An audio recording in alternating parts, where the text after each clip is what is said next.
Hey, y'all, what it do? It's your boy E2 Blue coming back at you again, man. And training camp is here. The Cowboys touched down in training camp in Oxnard, California yesterday.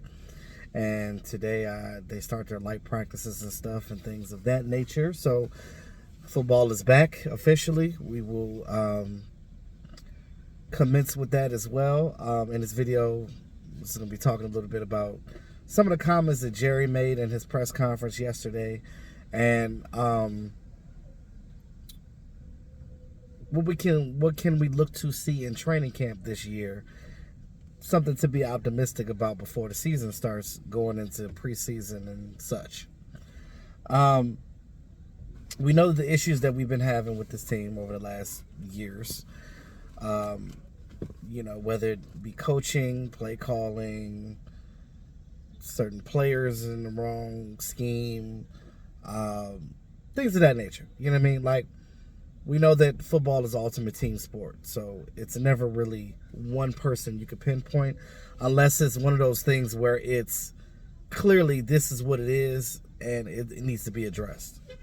Now, I've been a Cowboy fan my whole life.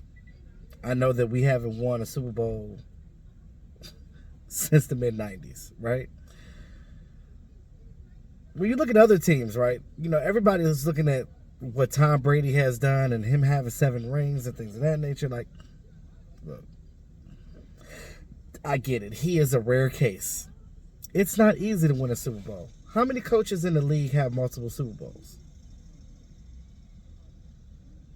Exactly. You look at, and I'm talking about current coaches. Now, you look at our coach now. Mike McCarthy gets a lot of shit, right? We know that he's won a Super Bowl. And there's analysts out there that don't even give him credit for that Super Bowl, which is crazy.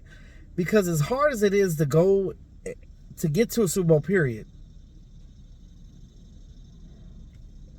everybody chastises about winning it. Okay, he got his bowl. Give him his credit for it. Everybody comes here and they praise, oh, Sean Payton's going to come and take his job. Sean Payton's doing this. Sean Payton's doing that. Sean Payton also only won 1 Super Bowl, correct? Both of them, in my opinion, are really good coaches. That's just how I feel. You can ask any player that's played for either one of them. They will tell you that they like their coach. Maybe Aaron Rodgers, I don't know how he feels about Mike McCarthy, but that's a different situation. Also, too,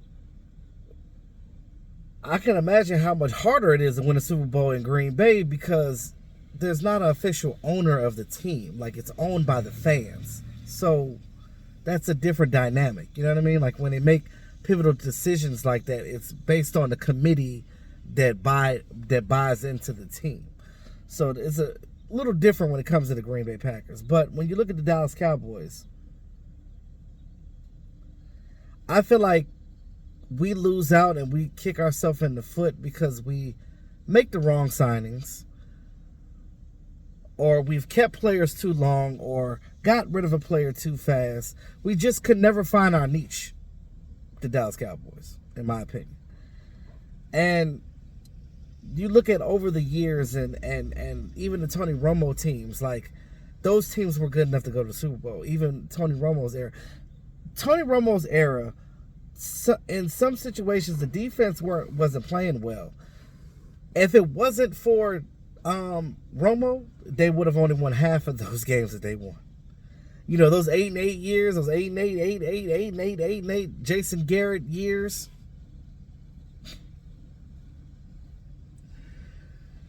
But they criticize Mike McCarthy as if he hasn't done anything. I kind of eliminate the first year he was with the Cowboys because that was a COVID year. And, it's hard to come into a team and learn your new team when you can't even see them. Training camp was condensed. Preseason was a non-factor. So what can you do? You just go straight to the season. It's like, boom. I don't even know who the hell is playing for me. Next year, last season. We went 12-5. These people criticize the team like we didn't go 12-5 last year. The fuck? Now, granted, I get it. They break it down and they say, oh, well, the Cowboys aren't good at winning in the playoffs. We're one and done, or we win a game and then get out. I get it. I think the issue when it comes to the playoffs is you can't do the same things that you did during the season. You got to switch it up. You have to come through with a whole new game plan. And I think a lot of that is Kellen Moore's fault. As much as I love Kellen Moore, I got to give him his I got to pound on his head for a minute because he ran out of gas. They stopped utilizing Amari Cooper. So this whole thing of them getting rid of Amari Cooper and all this other stuff, and I'm going to get to that too with Jerry's comments as well. You look at that narrative and it's just like, okay, you got Amari Cooper. You traded a first-round pick for him. And you literally gave him away for a ham sandwich. What was it, a 5th-round pick we got for him? And my whole thing is this. I understand that, like, at the time that you traded him was not a good time because it was either you got that or you really got nothing. Because it was close to the releasing players' time. And teams knew that we weren't going to keep Amari Cooper. You know why? Because we talk too much. Jerry Jones, you talk too much. You tell your business too much in the streets. So when you do that, other teams know what you're going to do. They knew how you felt about Amari Cooper. They knew that you weren't going to keep him. So a lot of teams weren't going to trade for him.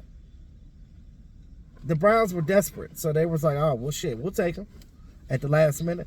But we're only going to give you a 5th-round pick. Okay. All right, whatever.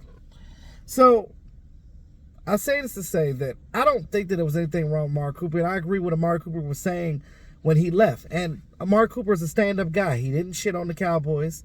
He may have shitted on Kellen Moore, which he probably should have, because Kellen Moore didn't utilize him like he was supposed to. You need to feature your number one receiver, not have him on short comeback routes. What kind of shit? Who plays their number one wide receiver like that? When you look at these other teams, they don't play their wide receivers like that. They don't. If we're going to continue to do that, it's going to be the same thing with CeeDee Lamb. Everybody says, oh, can CeeDee Lamb step up to be the number one? Damn right he can step up to be the number one. But if you're not going to utilize him the correct way, then he's not going to be utilized well as the number one. Now, can he handle the double teams? The Cowboys are going to have to get another receiver out there that's going to command some attention at that number 2 spot. Because Michael Gallup, we don't know when he's coming back. You look at the timeline, and the timeline that I heard was around November-ish. And that's, you almost done the season at that point. So, who's going to step up? James Washington, the rookie Jalen Tolbert, TJ Vasher, which is an undrafted guy. We don't even know anything about him.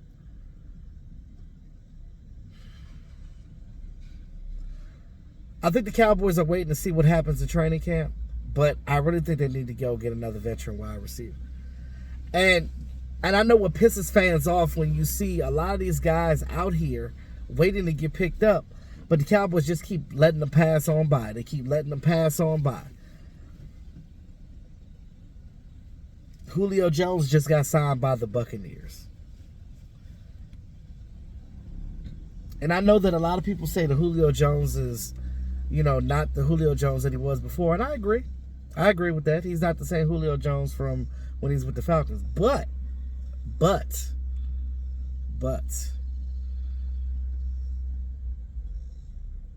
depending on what team you play for and who your quarterback is and how you're utilizing that player also helps as well. Watch and we're playing the Buccaneers' first game of the season, so we're going to have to see Julio Jones and them first game of the season at home. Oh, boy. So with that being said, what are the Cowboys going to do? Cole Beasley came out in a tweet. I forget who it was, but somebody that works for some network or whatever tweeted out and said, I wonder if Cole Beasley would like to be a Cowboy again. And he responded, Cole Beasley, said, I would be a Cowboy again for Dak. So you would only come back for Dak Prescott. Mind you, Dallas Cowboys are not checking for Cole Beasley. I really doubt that reunion would ever happen. Cowboys are clearly trying to get younger, and Cole Beasley clearly tore his draws and burned them bridges with the Dallas Cowboys by the comments he made heading on out. You don't make comments like that and then all of a sudden come back to a team. It just doesn't work like that. Unless y'all sit down and have dinner and there's a consensus where somebody apologized and said, look, I didn't mean what I said. I was just angry. I was feeling some type of way. Let me come back and play for you. But I don't think that's going to happen. Do we want Cole Beasley back is the question. Probably not. Now, Cole Beasley has a rapport with Dak Prescott that would help in that aspect, but you would have to shift CeeDee Lamb around, but you're going to have to shift CeeDee Lamb around anyway because now he's the number one. He's not going to primarily play in the slot. We know that Cole Beasley primarily is a slot receiver. Now, CeeDee Lamb is more so your X now. So, what are we going to do? There were talks about T.Y. Hilton. What happened with that? They still could go out and get T.Y. Hilton. There's other veteran receivers out there they can go get, or you could trade for one. But the Cowboys don't seem like they're interested in getting any player right now, hearing from what Jerry Jones said yesterday. So I think it's one of those things they're going to go into training camp with the wide receivers they have right now. And they're going to go at it and they're going to say, we'll see what these guys can do. Now, the only way the Cowboys get somebody else is if somebody either gets hurt in training camp, and I hope not, or these guys just suck, and then they're going to have to go out and get another veteran. Because if CeeDee Lamb is your only saving grace, that's going to be a problem. I think that James Washington is going to be good in the system once he gets a rapport with Dak, but we got to see it. You know what I mean? I don't like the comments that Jerry Jones made about the three players that are not here no more. And you know who they are. I don't even have to speak their names. Talked about Amari. You know, he didn't like, you know, his COVID status, or not having the vaccine. But that's his personal reason.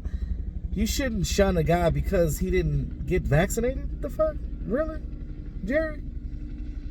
I know Jerry old. He's very old school. So, like, you know, that whole inappropriate things that old people say is going to come out for him because he's at that dementia age. Jerry just got to stop talking so much. One thing that you don't do, you got to have humility. You got to be a person that you can't just talk about players that are not here no more. Don't talk about Randy Gregory. Don't talk about Amari Cooper. Don't talk about these guys that are not on this team anymore. Let it go. You didn't re-sign them, and it is what it is. You traded Amari Cooper. It is what it is. He's now a Brown. Randy Gregory is now a Bronco. Let them be. Because when you start talking openly like that, then they're going to get wind of it, and they're going to start chatting back and forth, and it's going to become a problem. Have some humility. Stop. Jerry, let it go, bruh. But you weren't saying that shit when they was on the team. You was going to pay Randy Gregory $70 million. But you talking shit about him now? Come on, bruh. That's like being with a girl and she left you or cheated on you with your best friend, and now you talking shit about her. Let it go, bruh. I know you hurt. I know you butt hurt right now because he went to the Broncos and the comments that he made. Let him talk. You don't retaliate because two rights don't make a motherfucking wrong. Let it go. Last thing before I end this video.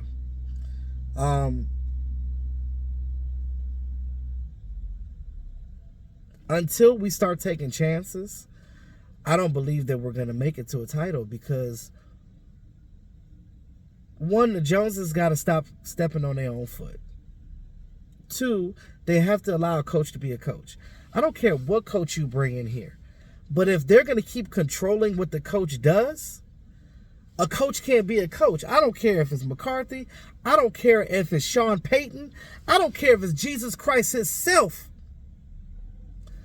If the Joneses interfere and do not allow a coach to coach this team the right way and let him do what he needs to do, then we're going to be right back here every year, sitting on the goddamn couch during the playoffs. And that's all I got to say. Let me know what y'all think in the comment box, man. It's your boy E2 Blue over here, GQ at work. About to get in here and go to work. Y'all let me know what y'all think in the comment box, and we'll talk later. Peace out.